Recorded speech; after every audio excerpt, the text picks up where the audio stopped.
Hi, I'm State Representative Larry Springer from the 45th Legislative District, which includes parts of Kirkland, Redmond, Sammamish, and Woodinville, and the city of Duval.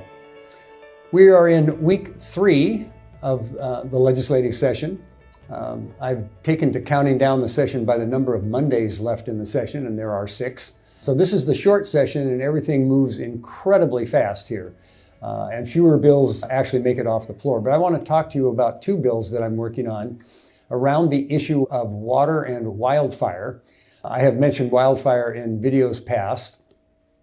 I passed a bill in 2021, House Bill 1168, which funded a statewide response on an ongoing basis for the next 10 years for wildfire response. It essentially included 3 elements.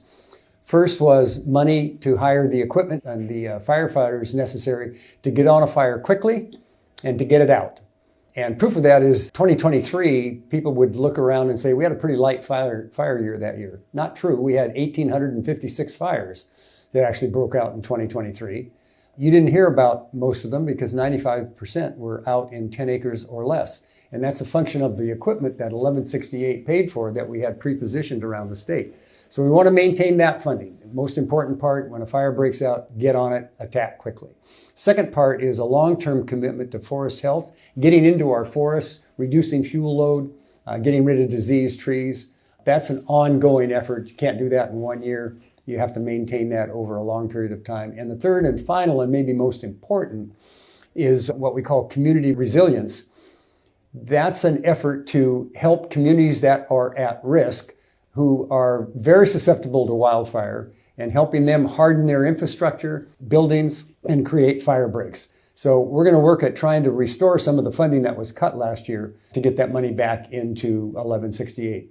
In a related issue, I am sponsoring a bill to adjudicate a water rights issue in the Upper Columbia. You might ask yourself, what's a guy from Kirkland doing that for? Well, it is a matter of allocating scarce water resources in the Northern Columbia, which is backed up behind Grand Coulee Dam, Lake Roosevelt.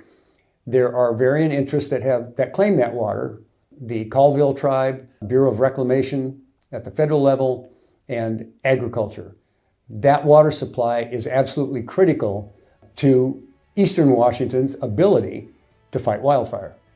So that bill was introduced today, and we had a hearing, and we'll see where that goes. Water rights are always complicated, but I hope I have more to report when we do our next video. And I just started my prop here, which is what I use with lobbyists to say, you've spoken long enough. Thanks for listening. Stay in touch.